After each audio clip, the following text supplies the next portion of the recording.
వస్తారా? సో అదే ఇందాక నేను చెప్పింది, కేటీఆర్ అవినీతికి పాల్పడ్డా వెనక్కి తిరుగుతున్నారు కదా. మేము ఏదైతే ఎక్స్పెక్ట్ చేసామో ఫార్ములా 1 మనకి ఏదైతే ఫస్ట్ టైం నిర్వహించారో 2023లో, అప్పుడు మేము అనుకున్నటువంటి డబ్బులు రాలేదనే కదా వాళ్ళు స్పాన్సర్షిప్ నుంచి కూడా వెనక్కి తిరిగారు. అందుకే కదా అదే క్వశ్చన్ అడుగుతున్నా. ఇప్పుడు ఏస్ నెక్స్ట్ జెన్ అనే కంపెనీ నేను స్పాన్సర్షిప్ చేస్తాను, ఇది అద్భుతం తోపు అని చెప్పి మొత్తం ఇష్టం వచ్చినట్టు పబ్లిసిటీ, దానికి ఇంటర్నేషనల్ లెవెల్లో పబ్లిసిటీ వచ్చింది ఫేజ్ 1. మరి సెకండ్ ఫేజ్ వచ్చేటప్పటికి నాకు బడ్డెను పడిపోయింది, టికెట్లు కొనట్లేదు, రావట్లేదు, నా డబ్బులు రావట్లేదని తప్పుకుంటే అంత ఈజీగా ఎలా తప్పుకుంటారు? అగ్రిమెంట్ ఏం చేశారు ఇక్కడ? రెండోది ఈ 55 కోట్లు ఏదైతే ప్రభుత్వం ఓకే కేటీఆర్ చెప్తున్నట్టుగా ఇది బ్రాండింగ్ పోతుంది కాబట్టి మన పరువు పోతుంది అన్న ఉద్దేశంతో సెకండ్ ఫేజ్ ఆపేస్తే గవర్నమెంట్ నుంచి నేను డబ్బులు పంపించాను అంటున్నాడు. ఆ 55 కోట్లు నెక్స్ట్ జన్ నుంచి ఎందుకు రికవర్ చేయకూడదు? ఇక్కడ కాంగ్రెస్ ఆరోపిస్తుంది కూడా అదే. అంత ఈజీగా ఏస్ నెక్స్ట్ జెన్ ఒప్పందం నుంచి వెళ్ళిపోతూ ఉంటే వెళ్ళిపోవటానికి మీరు అవకాశం కల్పించారు. సో ఈజీగా వెళ్ళిపోయింది కాబట్టి ఏస్ నెక్స్ట్ జెన్ మీకు క్విడ్ ప్రోకో రూపంలో 44 కోట్ల రూపాయలను ఇచ్చింది అని చెప్తున్నారు. సో అలా ఇచ్చింది అనే ఆరోపణ చేస్తున్నప్పుడు మరి ఏస్ నెక్స్ట్ జెన్ కూడా ఇక్కడ నిందితుల జాబితాలో చేర్చాలి కదా, ఎందుకు చేర్చలేదు అన్నది ఇక్కడ. నేనేమంటానంటే, సో ఫార్ములా సెకండ్ టైం కూడా సరే కేటీఆర్ అవినీతికి పాల్పడ్డా లేదా అనేది ఎంక్వైరీలో తేలుతుంది, అది ఓకే. కానీ సెకండ్ టైం కూడా కొనసాగిస్తే హైదరాబాద్ బ్రాండ్కి ఎక్కడ ఇబ్బంది కాకుండా వెళ్ళేది. ఏ ప్రభుత్వం అయినా, నాడు బీఆర్ఎస్ అయినా ఇవాళ కాంగ్రెస్ అయినా, హైదరాబాద్ బ్రాండ్ ఇమేజ్ని పెంచే ప్రయత్నాలే ఖచ్చితంగా చేయాలి. ఏ ముఖ్యమంత్రిగా ఎవరైనా చేయాలి, అదే ఇప్పుడు కూడా జరుగుతుంది అనుకోవచ్చు. కానీ ఎందుకంటే దాంట్లో భాగంగానే మెస్సీని పట్టుకొచ్చి ఫుట్బాల్ ఆడించడం కావచ్చు, ఆ మధ్యకాలంలో అందాల పోటీలు నిర్వహించడం కావచ్చు, ఇవన్నీ కూడా హైదరాబాద్ బ్రాండ్ పెంచేటివే. ఎట్ ద సేమ్ టైం గత ప్రభుత్వంలో ఈ రేస్ నిర్వహించారు కదా, మేము కంటిన్యూ చేస్తే ఆ ప్రభుత్వానికి క్రెడిట్ వస్తుందేమో అన్నటువంటి భావనతో ఎందుకు పక్కన తేలాల్సింది ఏంటంటే వాస్తవాలు బయటకు రావాలి. ఒకటి విధానపరమైనటువంటి లోపాలు జరగలేదంటే జరిగాయి, విధానపరమైన లోపాలు జరిగాయి. అది విత్ గుడ్ ఫెయిత్ తో జరిగాయా, లేదు విత్ బ్యాడ్ ఇంటెన్షన్ తో జరిగాయి, కోసం జరిగాయా, హైదరాబాద్ ఇమేజ్ ని పెంచడానికి తప్పనిసరి పరిస్థితుల్లో జరిగాయా అన్నది.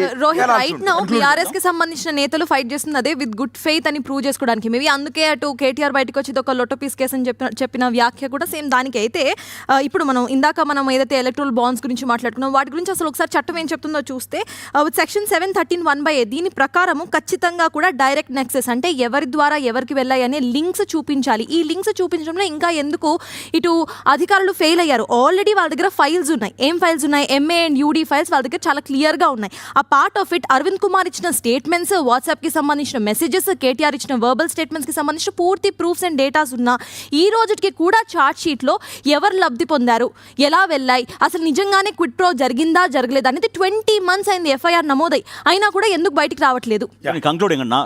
నా కంక్లూడింగ్ పాయింట్ ఏంటంటే కేటీఆర్ అవినీతికి పాల్పడడం లేదని విచారణ తెలియదు ఇందాక చెప్పినట్టుగా. అయితే కేటీఆర్ విచారణకు ఖచ్చితంగా హాజరవుతున్నారు. ఏసీబీ ముందు 4 సార్లు ఆయన అటెండ్ అయ్యారు. ఇవాళ ఫస్ట్ టైం నాంపల్లిలోని ఏసీబీ ప్రత్యేక హాజరయ్యారు. అదే అంటే ఎక్కడ కూడా హాజరవ్వాలి, కరెక్టే. నేను అంటున్నానంటే హాజరవుతున్నారు. చట్టాన్ని గౌరవించేటువంటి వ్యక్తిగా ఖచ్చితంగా హాజరవుతున్నారు. విచారణ నుంచి కేటీఆర్ ఏమీ పారిపోవట్లేడు. సరే అవినీతి జరిగిందా లేదనేది రాబోయే రోజుల్లో తేలుతుంది. ఎందుకు ముందు అన్నట్టే ఇక్కడ ఆయనకి ఏదైనా బ్యాడ్ ఇంటెన్షన్ ఉందా, క్విడ్ ప్రోకో జరిగిందా లేదా అన్నది చెప్పాలి. ఈ 44 కోట్ల రూపాయలు క్విడ్ ప్రోకో కారణంగానే వచ్చాయా? క్విడ్ ప్రోకో కారణంగా వస్తే ఏస్ నెక్స్ట్ జెన్ పై ఎందుకు చేయలేదు? దానికి ఇంకొకటి ఏంటంటే ఆ FEO ప్రతినిధిని ఎందుకు కేసు పెట్టలేదు అన్న తర్వాత మళ్ళీ తర్వాత ఆయన తీసుకొచ్చి నిందితుడు జాబితాలో చేర్చాడు A5గా. సో ఫస్ట్ లో ఆయన చేర్చలేదు అనే మాటలు కూడా వినిపించాయి. ఏసీబీ కూడా విదేశీ సంస్థలు కాబట్టి వాటితో మాట్లాడి చార్జ్ షీట్ ఫైల్ చేసినట్టు. సో ఇందులో వాస్తవాలు బయటకు రావాలంటే good intention bad intention. Editorial పార్ట్లో భాగంగా మేమంతా కూడా అల్టిమేట్గా చెప్పేది ఏంటంటే ప్రజల డబ్బు దుర్వినియోగం చేయొచ్చు, అది ఏ ప్రభుత్వం అయినా సరే. సరే ఆ దుర్వినియోగమో లేకపోతే ఆ డబ్బులు పంపిణీయో అది పద్ధతిగానే చేశారా, ఖ్యాతి నిలబెట్టడానికి బ్రాండింగ్ కోసమే చేశారా అనేది వాడు చెప్తున్నమాట. సో అందువల్ల ఇందులో తప్పు ఉందనో ఒప్పు ఉందనో, వాళ్ళు తప్పు చేశారు వీళ్ళు చేసిందే కరెక్ట్ అనో మేము ఎవరిని కూడా సమర్థించట్లేదు ఎడిటోరియల్ పార్ట్లో భాగంగా. ఎందుకు అంటే ఇది కోర్టులో ఉంది, ఆల్రెడీ ఛార్జ్ షీట్ ఫైల్ చేసింది, నాంపల్లి కోర్టులో విచారణ మొదలైంది కాబట్టి మీడియా ట్రయల్స్ వేయకూడదు.